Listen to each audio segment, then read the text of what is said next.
Assalamualaikum. Welcome to my channel Code Seekers. Let's resume our C# programming language course. Last lecture में हमने देखा था कि print statement C# में क्या है, मतलब हमने राइट लाइन को देखा, राइट के फंक्शन को देखा, रीड की को देखा, अपना हेलो वर्ल्ड का प्रोग्राम देखा और जो बिल्ट इन कोड आता है हमारे पास प्रोजेक्ट में वो देखा, और किस तरह से कंसोल का प्रोजेक्ट क्रिएट करते हैं ये भी हमने देखा था।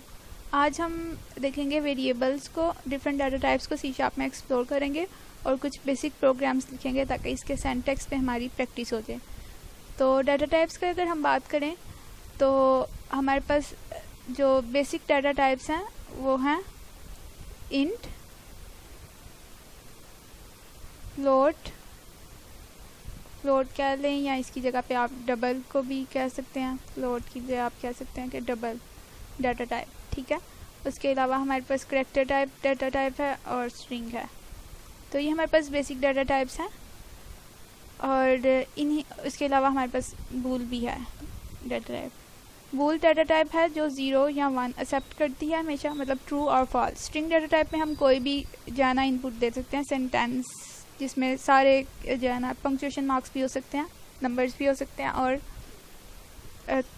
करैक्टर्स अल्फ़ाबेट्स भी हो सकते हैं। करैक्टर टाइप सिर्फ एक करैक्टर एक्सेप्ट करता है, मतलब इसके अंदर इसका सिंटैक्स कुछ इस तरह से होता है कि ये सिंगल कोट्स के अंदर हम कोई भी एक लेटर या नंबर या पंक्चुएशन मार्क कुछ भी दे सकते हैं। उसके बाद हमारे पास फ्लोट या डबल आ जाते हैं। फ्लोट डाटा टाइप हमारे पास नेगेटिव और positive, 0 and positive numbers, real numbers accept करती है। पॉइंट्स में जो नंबर्स हैं डेसिमल नंबर्स वो एक्सेप्ट करती है, इसकी एक रेंज होती है, उस रेंज में ये नंबर्स एक्सेप्ट करती है। जो डबल डाटा टाइप है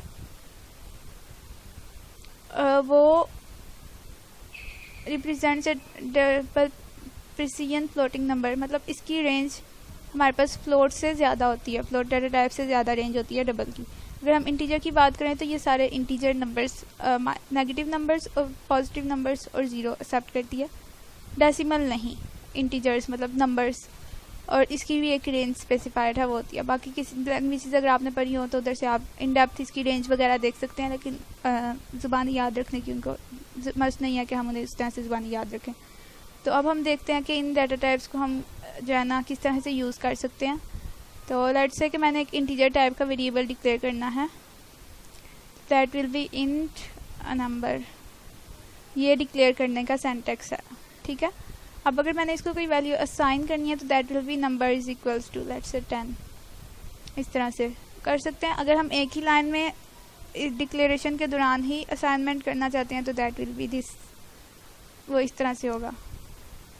ऊपर नंबर यूज़ कर लिया था तो इधर वेरिएबल का नेम नंबर 1 रख लिया। इस तरह से हम डिक्लेरेशन करते हैं इंटीजर टाइप की। और अगर हम लोगों ने यूज़र से इनपुट लेनी हो, अब डिक्लेरेशन वगैरह वेरिएबल्स की तो सारे इस तरह से करैक्टर टाइप की होगी, character a is equals to x, string abc is equals to code seekers. इस तरह से डिक्लेरेशन जैसे बाकी लैंग्वेजेस का सिंटैक्स है उसी तरह से। अब हम देख लेते हैं इनपुट कैसे लेनी है। तो उसके लिए मैं एक इंटीजर टाइप का वेरिएबल n डिक्लेयर कर देती हूँ कि मैंने इसमें इनपुट लेनी है, और यूज़र को हम कहेंगे, ये लास्ट प्रोजेक्ट में हमने मतलब लास्ट वीडियो में हमने जो प्रैक्टिस की थी वो वही लाइन लिखी हुई थी, उसको मैंने रिमूव कर दिया। Console dot write line, user से हम इनपुट लेंगे इनपुट ए नंबर। अब C# पे हम इनपुट किस तरह से लेते हैं, कंसोल डॉट रीड लाइन या रीड की, रीड लाइन या रीड का फंक्शन है जो इनपुट लेता है। अब ये क्या करता है, ये कंसोल पे इनपुट लेने के लिए यूज़ होता है। अब इसने जो भी इनपुट लेनी है वो स्ट्रिंग की फॉर्म में कंसोल पे इनपुट लेनी है, मतलब यूज़र कुछ भी एंटर कर सकता है तो इसलिए वो स्ट्रिंग की फॉर्म में उसको कंटेनर प्रोवाइड करता है, स्पेस प्रोवाइड करता है। लेकिन हमने जो भी यूज़र ने इनपुट दी होगी उसको कहीं पे सेव करना है, तो उसके लिए जो हमने स्पेस डिक्लेयर करवाई वो इंटीजर टाइप की n डिक्लेयर करवाई है। मतलब इस n वेरिएबल के अंदर मुझे जो भी यूज़र ने कंसोल में इस लाइन के थ्रू इनपुट दी होगी वो सेव करना है, तो n is equals to this करेंगे। अब मसला ये है कि ये जो कंसोल डॉट रीड लाइन है ये इनपुट लेता है स्ट्रिंग फॉर्म में, और ये जो n है ये है इंटीजर टाइप का।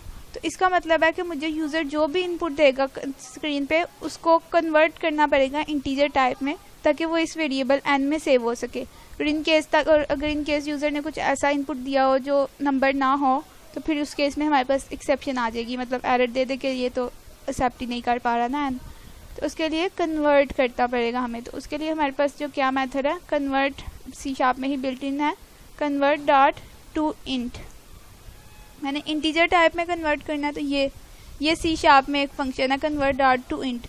ये क्या करता है, इसके अंदर जो भी हम इन ब्रैकेट्स में पैरामीटर दें उसको इंटीजर टाइप में कन्वर्ट करके रिटर्न कर देता है। तो मैंने कंसोल डॉट रीड की, यूज़र ने जो भी इनपुट दी होगी उसको कंसोल डॉट रीड की इनपुट लेगा और जो भी यूज़र ने एंटर किया होगा वो रिटर्न करेगा, और ये वो रिटर्न की हुई value convert dot to int के थ्रू इंटीजर में कन्वर्ट हो जाएगी।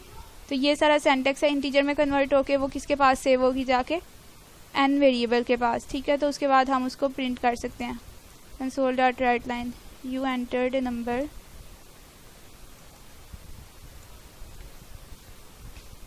एन, ये सिंटैक्स है। अब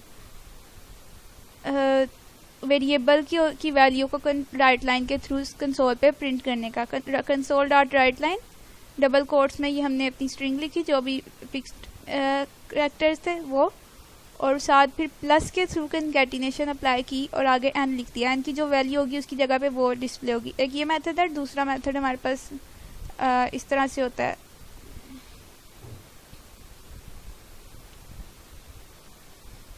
ये दूसरा मेथड ये है, इसकी जगह पे इधर जो फर्स्ट वेरिएबल होगा उसकी वैल्यू आ जाएगी। इस तरह से अगर कोई और वेरिएबल होता तो मैं इधर करती और इधर कोई दूसरा वेरिएबल दे देती, तो इस जगह पे इधर से जो दूसरा वेरिएबल है उसकी वैल्यू आती और फर्स्ट वाली जगह पे फर्स्ट वाली वैल्यू आती। इस तरह से ये सिंटैक्स है। अनदर सिंटैक्स, दूसरा सिंटैक्स जो है वो है, लेकिन जो सबसे आसान है that is this way, plus के थ्रू आप कंकैटिनेशन अप्लाई करके तो प्रिंट करवा सकते हैं। तो अब इसको हम रन करके देख लेते हैं।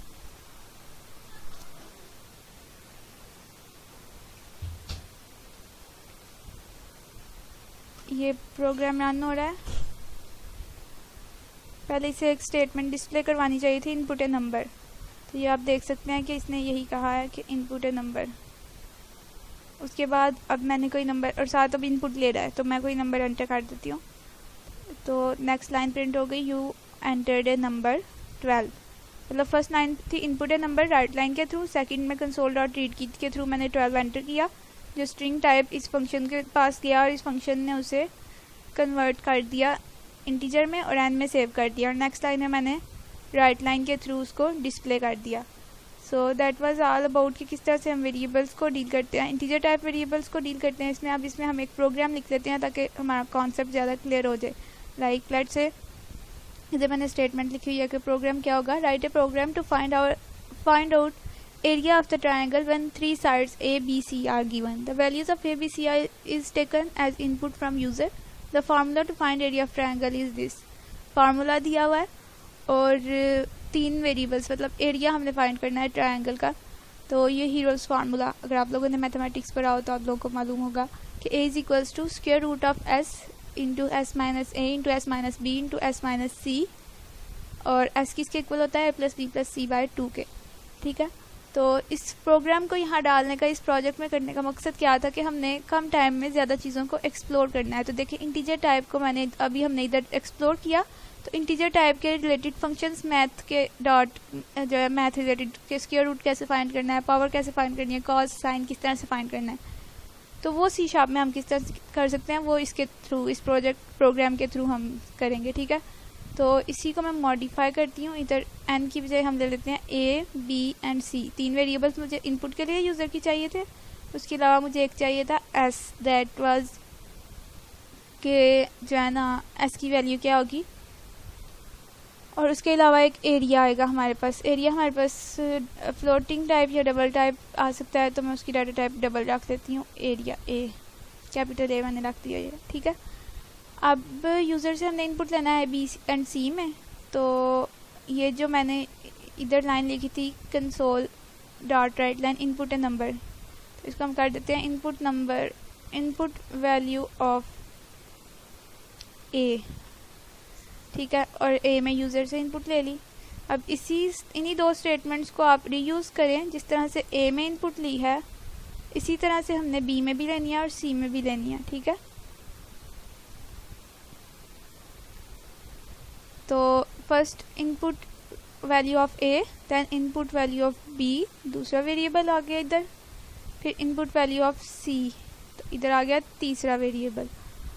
अब हमने क्या करना है, एस फाइंड करना है। तो हमें पता है एस किसके इक्वल था, ए प्लस बी प्लस सी बाय 2।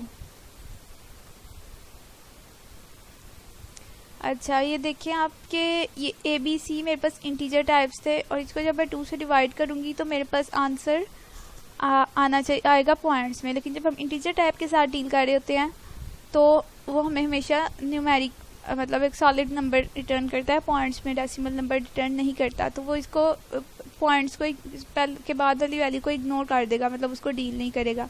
अगर आपके पास इधर 9/2 आ रहा है तो ये रिटर्न करेगा 4, ठीक है, जबकि 4.5 करना चाहिए था, मतलब इसको डबल में रखना चाहिए था। तो इसके लिए इसका मतलब कि एस को भी हम डबल टाइप का रख देते हैं, और इस पर मैं इधर लिख देती हूँ 2.0 या, और इस पूरे को मैं जो है ना कन्वर्ट टू डबल कर देती हूँ। मतलब ए बी सी का जो सम है उसको डबल में कन्वर्ट कर दो, और फिर वो जब डबल टाइप मतलब डेसिमल नंबर से ही डिवाइड होगा तो वो मुझे पॉइंट्स में ही वैल्यू रिटर्न करेगा। तो इस केस में फिर 9/2 इज इक्वल्स टू आएगा 4.5 के, ठीक है।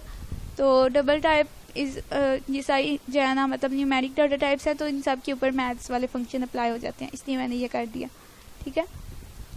अब हमने अप्लाई करना है इसके मतलब हमारे पास फार्मूला था एस माइनस ए